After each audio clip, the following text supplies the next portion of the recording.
අපේ train station එක පෙන්වන්න. මේ තමයි වොට්ෆර්ඩ් ජංක්ෂන් ස්ටේෂන් එක. මේක ෆේමස් වෝනර් බ්‍රදර්ස්ලාගේ හැරි පොටර් මියුසියම් එක බලන්න එන හැමෝම වගේ ට්‍රේන් එකේ එනවා නම් මෙතනින් තමයි එළියට එන්නේ. මාකටිං ස්ට්‍රැටජි එකක් විදිහට ඒගොල්ලෝ මේ විදිහට දෙපැත්තම ගහලා තියෙනවා මේ ස්ටේෂන් එකේ හැරි පොටර් මියුසියම් කියලා. ඉතින් බලන්න එන අය එක්සයිටඩ් නේ. ඉතින් මෙතන ඉඳන්ම බලන්න ප්ලැට්ෆෝම් එකේ කවුරුත්ම නැහැ. දැන් වෙලාව 6:00 විතර. දන්නවනේ අපි කොහෙද යන්නේ කියලා. අපි යන්නේ රජතුමාගේ උපන්දින සෙලිබ්‍රේෂන් එක බලන්න.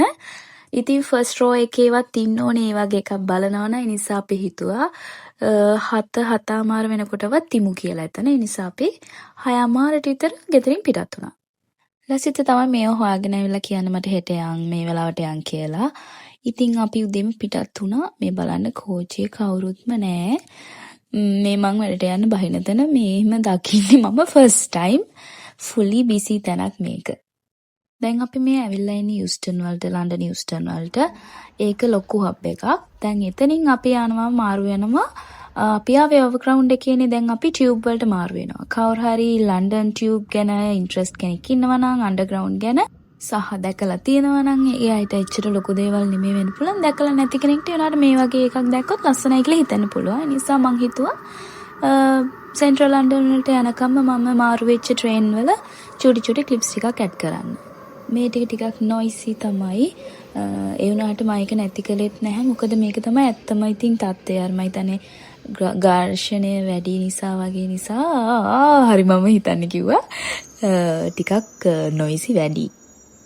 තව දෙයක් මං කියන්නම්. සෙන්ට්‍රල් ලන්ඩන් වලට තමයි දැන් අපි මේ යන්නේ මං කිව්වා වගේ බකින්හෑම් පැලස් එකට. එතකොට දැන් ගොඩක් වෙලාවට අපි කවුරු වුණත් ට්‍රේන් එක තමයි යූස් කරන්නේ සෙන්ට්‍රල් ලන්ඩන් යනකොට. මොකද මෙහි කන්ජන්ක්ෂන් කියලා වදිනවා පොඩි චාර්ජ් එකක්. මෙහි දැන් ප්ලෑන් කරන්නේ ගොඩක් වෙලාවට පොදු ප්‍රවාහනය පාවිච්චි කරන විදිහට. මොකද පොලියුෂන් එක අවම කරන්නේ. ඒ නිසා ඒගොල්ලන් ඩිස්කරේජ් කරනවා තමන්ගේ වාහන වලින් සෙන්ට්‍රල් ලන්ඩන් වලට එන එක. ඒ නිසා ඒගොල්ලෝ චාර්ජ් කරනවා. ඉතින් හැමෝම පාකින් කොස්ට් එක නැතුව, කන්ජන්ක්ෂන් කොස්ට් එක නැතුව සහ හරි ලේසි. ඉතින් මේ වගේ කෝච්චියට මාරු වෙලා තමන්ට ඕන තැනට යන්න පුළුවන් නිසා සෙන්ට්‍රල් ලන්ඩන් යනකොට ගොඩාක් වෙලාවට ට්‍රේන් එක යන එක තමයි තියෙන ලාභම පහසුම විදිහ. කතාවෙන් අපි ඇවිල්ලා ඉන්නේ. දැන් හොඳටම ළඟයි. ස්ටේෂන් එකෙන් එළියට ආවට පස්සේ මේ වගේ සිටි එකේම තිබුණා security, random check-ups එක දේවල්. දැන් අපි ඇවිල්ලා තියෙන තැනට පේනවනේ සෙනඟ ගොඩක් අඩුයි.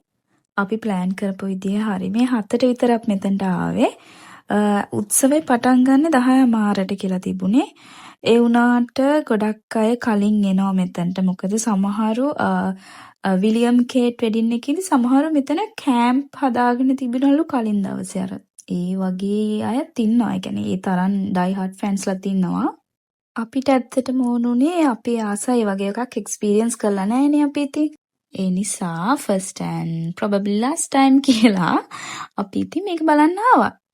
මං ආසයි චූටි දේවල් මේ වගේ මතක තියාගන්න. ඒ කියන්නේ 2022 අපි ආවා ක්වීන්ගේ ප්ලැටිනම් ජූබිලි ඇනිවර්සරි එකට. ඒ කියන්නේ ක්වීන් කෙනෙක් කියලා අවුරුදු 70ක් සෙලිබ්‍රේට් කළා යා. ඒක කෙනෙක්ට ඉතින් ලොකු දෙයක් නෙමෙයි තමයි. ඒනවාට මට හිතුණා අර නිකන් ඒක තව අවුරුදු ගාණක් ගියාට පස්සේ තමයි ඒකේ වටිනාකම කියලා දැන් ආනේ ඒ කාලේ අපි එහෙ හිටියා කියලා දවසක මතක් වෙන්න ඒ වගේ මෙමරි එකක් හොඳයි කියලා මම ඉතින් හිතනවා. මම හිතන පුළුවන් තරම් try කරනවා අපිට යන්න පුළුවන් මේ වගේ දේවල් මේ රටේ ගිහිල්ලා බලලා enjoy කරන්න.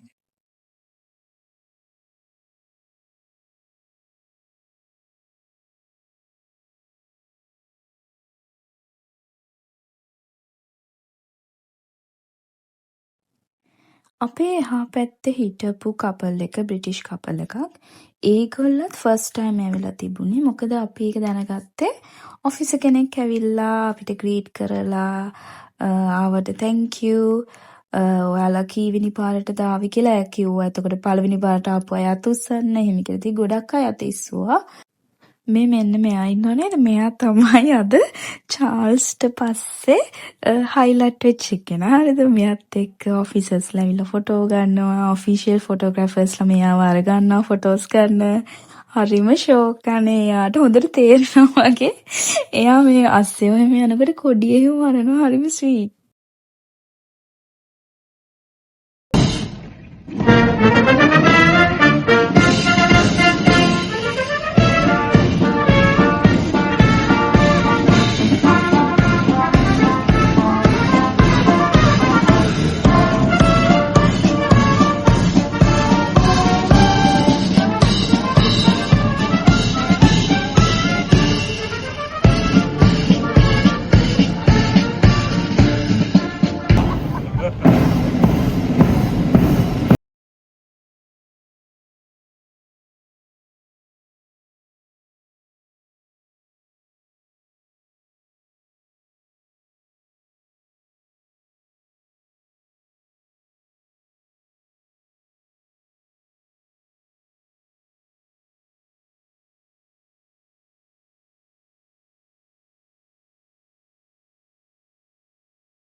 Pois é, vocês podem colocar isso aqui dentro.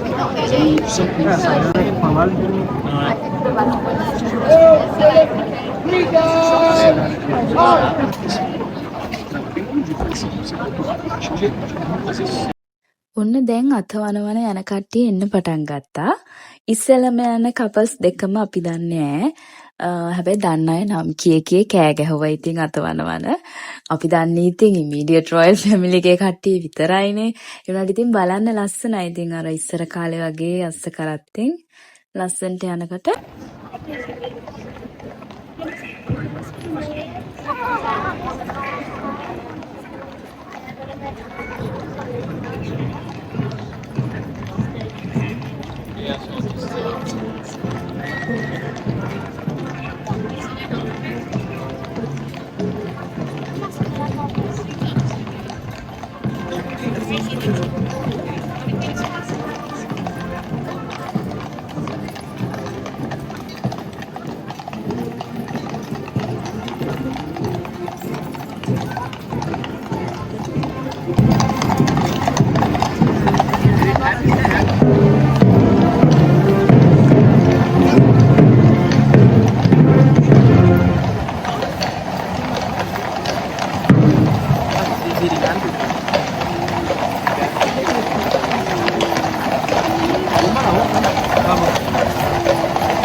ඔන්න ඊළඟට එන ස්කොඩ් එක තමයි අද පෙරඩ් එකේ මං ආසම ස්කොඩ් එක. ඒ කියන්නේ ඒගොල්ලන් නිකන් රොයලුයි රෝමනුයි මික්ස් එකක් වගේ. ඒගොල්ලන්ගේ ඩ්‍රෙස් එකට මම මාර ආසයි. නිකන් ගෝල්ඩන් හෙඩ් ඩ්‍රෙස් එකයි රතු පාට එකයි. හරිම ලස්සනයි. බ්ලැක් හෝසුයි. මාර ලස්සනයි. ඔයා දිගටම බලවනා වීඩියෝ එක. ඕගලන්ට මෙච්චර වෙලා බලපෙවේ මොකද ලස්සනම ස්කොඩ් එක කියලා දාන්න. තව ඒ වගේම සෝල්ජර්ස් ටිකක් එනවා. මේකේ මං හිතන්නේ 1500කට වැඩි සෝල්ජර්ස්ලා එනවා මේ පෙරඩ් එකට. මම බලලා දාන්නම්. ඔන්න බලන්නකෝ මිනිසුන්ගේ සද්දෙන් තමයි ඊට පස්සේ හිතුනේ කවුද එන්නේ කියලා.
ට්‍රැඩිෂන් එකට අස්ස කරත්තෙන් ගියාට කින්ගේ ඔෆිෂියල් වෙහිකල් එකත් පැරඩ් එකේ අන්තිමට යනවා. මේ තියෙන්නේ එයාගේ බෙන්ට්ලි එක, එයාගේ ලිමෝසින් කාර් එක. ඒකත් පැරඩ් එකේ අන්තිමටම යනවා. මං හිතන්නේ ඉතින් ඉන් කේස් එයාට මොකක් හරි වුණොත් කියලා හරිද නැත්නම් එක සිම්බලික් විදිහට යන්න ඕනෙත් දන්නේ නැහැ. හදිස්සියකට නෙමෙයි වෙන්නේ නැතිනේ. ඉතින් හදිස්සියක් වුණොත් ඇම්බියුලන්ස් වගේව තියෙනවනේ. මේක ඉතින් යාගේ අද කාලේ වෙනකොට ඔෆිෂියල් රථය නිසා ඒකත් මං හිතන්නේ මිනිස්සුන්ට ප්‍රදර්ශනය කරන්න වගේ ඒකත් පැරඩ් එකේ යනවා අන්තිමට. අපි දැන් මෙච්චර වෙලා දැක්කේ පැරඩ් එක සෙරමනියකට යන හැටි. එතකොට ඒ සෙරමනි එක අපිට ඕපන් වෙන්නේ නැහැ. මහජන ප්‍රදර්ශනයේට ඕපන් නැහැ ඒක. හැබැයි රෆල් ඩ්‍රෝ එකක් තියෙනවා සාමාන්‍ය අයට. ඒකෙන් දින්නොත් අපිට ඒක පාටිසිපේට් කරන්න පුළුවන්. අපි දැක්ක ඒ වගේ ගොඩක් කියන්නේ ඒ ඩ්‍රෙස් කෝඩ් එකක් ඇති මං හිතන්නේ. ලස්සනට ඇඳලා අර තොප්පිය දාලා ක්වීන් අඳින විදිහටම ඇඳලා ඒ වගේ ලස්සන ගර්ල්ස්ලා ගියා. තව අපි කොමන්වෙල්ත් එකේ ෆ්ලැග්ස් ටික වගේ දැක්ක මං හිතන්නේ ඔෆිෂියල්ස්ලාත් එනවා ඇති. අපේ ෆ්ලැග් එක දැක්කේ නෑ. හැබැයි ගොඩක් රටවල් වල තිබුණා. කොහමරි ඒ මේන් සෙරමනි එකෙන් පස්සේ ඒගොල්ලෝ රිටර්න් කරනකම් මිනිස්සු ඉන්නවා දෙපැත්තේ. මොකද ඒක ආයි බලන්න ආසයිනේ. ඒ කියන්නේ විනාඩි 30කින් විතර ආයි ඒගොල්ලන් එනවා. ඒක තමයි මේ තියෙන්නේ. එතකොට අර ස්කොඩ්ස් බෙදිලා ටිකක් වේටිං ටයිම් තියලා වගේනේ ආවේ කලින්. එහෙම නැතුව එක දිගටම එනවා. එතකොට හරිම ලස්සනයි. ඉතින් මිනිස්සු ඒ නිසා කවුරුත් යන්නේ නැහැ. කොහොමත් තියෙනවා මේකට පස්සෙත් සෙලිබ්‍රේෂන්ස් තියෙන හින්දා කවුරුත් යන්නේ නැහැ. ඉතින් හැමෝම ඉන්නවා ඒගොල්ලෝ රිටර්න් කරනකම්.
ඔහොම තමයි පෙරඩ් එකේ එන්ඩ් එක උනේ. ඉතින් රිටර්න් එක ඒගොල්ලන්ගේ ටිකක් බෝරින් කියලා හිතෙන්න පුළුවන්නේ අර ටිකමනේ ආපහු කියලා. ඒ නිසා මං පොඩක් ස්පීඩ් එක වැඩි කරලා දැම්මේ ඒ ක්ලිප්ස් ටිකේ. හැබැයි මං ක්ලිප්ස් ටික රිමූව් කළේ නෑ. මොකද හැමෝම ඉතින් හිතන්නේ නෑනේ මේක බෝරින් කියලා. කෙනෙක්ට ආස වෙන්න පුළුවන්නේ නැවත නැවත ඒක බලන්න. මොකද මූව්මන්ට් එක වෙනස්නේ එකම ස්ක්වොඩ් එක ආවට. ඒ නිසා මං ස්පීඩ් එක පොඩක් වැඩි කරලා ඒත් ක්ලිප්ස් ටික හැමම තිබ්බා. ඊට පස්සේ උනේ අපිට පොලිසියෙන් අර බැරියර්ස් දාලා තිබිච්ච ඒවා අයින් කරලා දීලා මේ ඇතුළේ පාත් එකට එන්න ඉඩ දුන්නා. මේ ඉස්සරහට දිගටම ඇවිදගෙන ගියාම පැලස් එක තියෙන්නේ. ඉතින් සමහරු එතනටම යනවා. මොකද රොයල් ෆැමිලි එක එතන ඉඳන් බයි කියනවා අර අතවනන්නේ.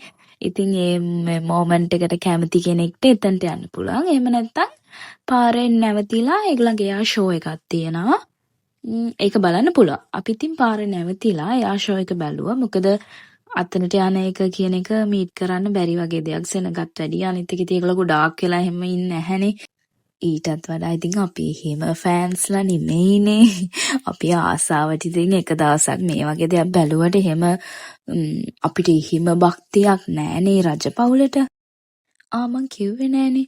දැන් මේ බර්ත්ඩේ ගැන කිව්වොත් අද කියන්නේ මේ ඇත්තම බර්ත්ඩේ එක නෙමෙයි. බර්ත්ඩේ එක වෙන දවසක්. මට මතක නෑ. ඒ දවසට මම හිතන්නේ හොලිඩේ එකක් තියෙනවා. මේ ඇවිල්ලා සමර් නිසා නයිස් වෙදර් නිසා ඒ බර්ත්ඩේ එක සෙලිබ්‍රේට් කරන්න දාගත්ත ඔෆිෂියල් ඩේ එකක්. මම මේ ළඟදි තමයි ඒක දැනගත්තේ. මේක ගොඩාක් කල් ඉඳන් තියෙන ට්‍රැඩිෂන් එකක් මේ රජපෞලේ. කියන්නේ 18th century වල ඉඳන්ම ඒගොල්ලන් එහෙම ලුවේ ප්‍රැක්ටිස් එක තිබිලා මේ හැම ඒ කියන්නේ දැන් වින්ටර් එකේ බර්ත්ඩේ එක තියෙන මං හිතන්නේ. ඒ නිසා එයාට සමරන්න ලස්සන දවසක එයා බර්ත්ඩේ එක දාගෙන. ඉතින් රජතුමාට කරන්න බැරි දෙයක් නෑ කියන්නේ ඕක තමයිනේ. දැන් මේ පටන් අරගෙන තියෙන්නේ ඒගොල්ලන්ගේ මිලිටරි ෂෝ එක. මිලිටරි කියන්නේ එයා ෆෝස් එකේ ඒවා. දැන් මං හිතන්නේ මේ ෆයිටර් ජෙට්ස් අනමර ටයිෆූන් එක එක නම් දෙන්නේ අන්න ඒ වගේ ඒගොල්ලන්ගේ ඉතින් තියෙන මම හිතන්නේ බරාවි තමයි මේ ෂෝ ඔෆ් කරන්නේ කින්ට ග්‍රැටිටියුඩ් එකක් විදිහට.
අපි දැන් මේ බල ඉන්නේ end of the dropping colors. ඉතින් මේගොල්ලෝ end කරන්නේ අන්තිමට යූනියන් ජැක් එකේ පාට 3. මම දන්නේ නැති කෙනෙක්ට කියන්නම් යූනියන් ජැක් කියන්නේ UK ෆ්ලෑග් එකට ඒගොල්ලන් කියන තව නමක්. UK කියන්නේ රටවල් 3ක් නේ. ඉංග්ලන්ඩ්, ස්කොට්ලන්ඩ්, අයර්ලන්ඩ් කියලා. එතකොට ඒ රටවල් තුනේම කොඩිවල තියෙනවා මේ පාටවල් 3. රතු පාටයි, සුදු පාටයි, නිල් පාටයි. ඒ තුනම එකතු කරලා තමයි ඒ එකතු කරලා ඒගොල්ලන් ඒ ෆ්ලෑග් එකට කියන්නේ යූනියන් ජැක් කියලා. ඒ පාටවල් 3 තමයි මේ විදිහට ෂෝ ඔෆ් කරලා ලස්සනට රටාවක් වගේ හදලා ඒගොල්ලෝ එන්ඩ් කරන්නේ ෂෝ එක ලස්සනට. ඒක මාරම ලස්සනයි. ඉතින් ලයිව් බලද්දි ඉතින් අද ඉතින් ලකි වුණා ඒක බලා ගන්න පුළුවන් වුණා. වර්ත් මං හිතන්නේ උදේ පාන්දර ඇවිල්ලා බොඩි කට්ටක් කාලා ෆස්ට් ටයිම් දැක්කේ. ආයි එන්න ඕන නැති වෙයි. මොකද මේක උපරිම බැලුවා කියලා හිතනවා. ඔහොම තමයි ඉතින් ඔය පාට කැන්ඩුනේ. ඊට පස්සේ එච්චරයි ඉතින් අපි හිතුවා හරි එහෙනම් දැන් යමු කියලා. මොකද බඩත් කිනි ගොඩක්. අපි කෑම ඔක්කොම ප්‍රෙපෙයාර් කරගෙන ආවේ. මොකද ඉතින් දන්නවනේ එන්න කලින් කෑම කන්න තැනකුත් නැහැ. ඕපන් කළත් නැහැ මොකක්වත් කඩයක්. සහ ඉතින් එහෙම දැන් අල්ල ගන්න තැනකට ආවට පස්සේ ආයි මගද ගිහිල්ලා ස්නැක්ස් අරගෙන ඇවිල්ලා එහෙම කන්නත් බෑ. ඉතින් ඒ නිසා අර වගේ ක්‍රවුඩඩ් නිසා මේ පැලස් එකවට අපි ආවා පොඩක් ඔයට හරි ගිහලා කමු දැන් කියලා. ඊට පස්සේ අපි මේ විදිහට සෙනඟ ගොඩාක් හිටියා. දැන් අද හොඳ අවුව දවසක්නේ. ඉතින් හැමෝම වාඩි වෙලා කනවා මේ ගාඩන් එකේ. අපි ගෙන ආපු කෑම ටිකත් ඉතින් අපි අරගෙන කාගෙන ගියා. ඉතින් ඔහොම තමයි අද මගේ දවස උදේ පාන්දර ඉඳන් දවල් වෙනකම්ම ගත වුණේ. ටිකක් දිග වීඩියෝ එකක්. මම ෆස්ට් ටයිම් තමයි මෙච්චර දිග වීඩියෝ එකක් ගේන්නේ. ඔයාලා කැමති වේද මන් දන්නේ නැහැ. බෝරින් වේද මන් දන්නේ නැහැ. මං හිතනවා something new, something interesting කියලා. ඉතින් ඔයාලා මොකද ඒක ගැන හිතන්නේ කියලා මට කමෙන්ට් එකකින් දාන්න. Thank you so much මෙච්චර වෙලා බැලුවා නම්. Appreciate. Please do subscribe. Thank you. Bye. See you again.